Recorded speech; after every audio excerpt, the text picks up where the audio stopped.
जनवरी में white house में आने के बाद डोनाल्ड ट्रंप लगातार भारत की परेशानियों को बढ़ा रहे हैं। यूक्रेन युद्ध खत्म करवाने में नाकाम रहने वाले डोनाल्ड ट्रंप अब हर हाल में रूस की इकोनॉमी का गला घोटना चाहते हैं। इसके लिए वो भारत और चीन के खिलाफ भारी भरकम टैरिफ लाने की बात कर रहे हैं।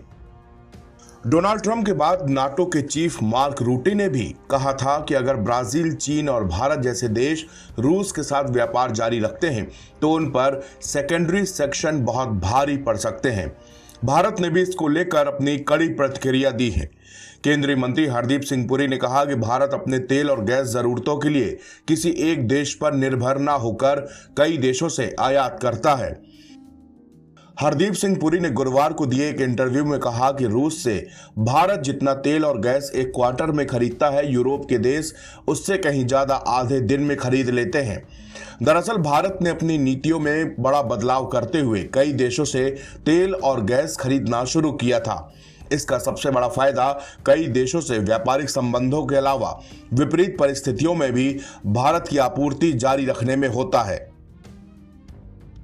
इस मामले में टिप्पणी करते हुए विदेश मंत्रालय के प्रवक्ता रणधीर जायसवाल ने कहा कि भारत की घरेलू जरूरतें वर्तमान बाजार परिदृश्य और भू राजनीतिक स्थितियों पर निर्भर करती है।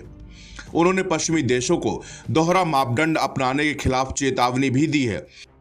विदेश मंत्रालय के प्रवक्ता रणधीर जायसवाल की यह प्रतिक्रिया भारत के पेट्रोलियम एवं प्राकृतिक गैस मंत्री हरदीप सिंह पुरी द्वारा नाटो चीफ मार्क रूट की चेतावनी पर प्रतिक्रिया देने के बाद आई है। हरदीप पुरी ने कहा था कि भारत किसी भी विपरीत परिस्थिति के लिए तैयार है। केंद्रीय मंत्री ने कहा कि भारत अपने तेल और गैस की जरूरतों के लिए किसी एक देश पर निर्भर न होकर कई देशों से आयात करता है। हरदीप सिंह पुरी ने गुरुवार को एक इंटरव्यू में कहा कि रूस से भारत जितना तेल और गैस एक क्वार्टर में खरीदता है, यूरोप उस देश उससे कहीं ज्यादा आधे दिन में खरीदते हैं।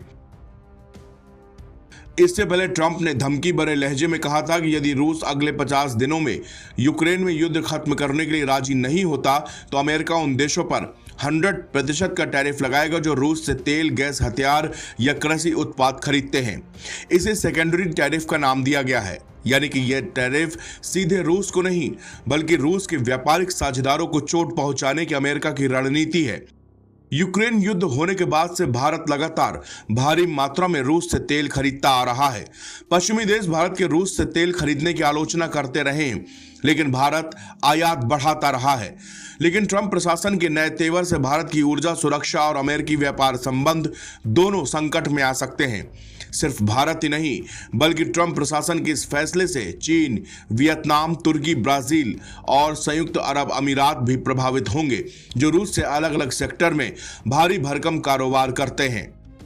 बीते अप्रैल में रिपब्लिकन नेता और सीनेटर लिंडसे ग्राहम ने इससे संबंधित एक्ट अमेरिकी कांग्रेस में प्रस्तावित किया था। इसके बाद विदेश मंत्री एस जयशंकर ने कहा था कि इससे हमारे हित प्रभावित हो सकते हैं और हम लगातार सीनेटर ग्राहम के संपर्क में हैं। अमेरिकी न्यूज चैनल एबीसी न्यूज से बातचीत में अमेरिकी सीनेटर लिंडसे ग्राहम ने कहा कि अगर कोई देश रूस से चीजें खरीदता है लेकिन यूक्रेन की मदद नहीं करता तो अमेरिका में उस देश से आने वाले सामान पर 500% टैरिफ लगाया जाएगा। भारत और चीन पुतिन का 70% तेल खरीदते हैं और यही उनकी युद्ध मशीन को चालू रखता है। मेरे बिल को अब तक 84 सांसदों का समर्थन मिल चुका है। लिंडसे ग्राहम का कहना है कि यह बिल राष्ट्रपति को अधिकार देगा कि वो भारत, चीन और दूसरे देशों पर टैरिफ लगाएं ताकि पुतिन की युद्ध नीति का समर्थन करना बंद करें और उसे बातचीत की मेज पर लाया जा सके।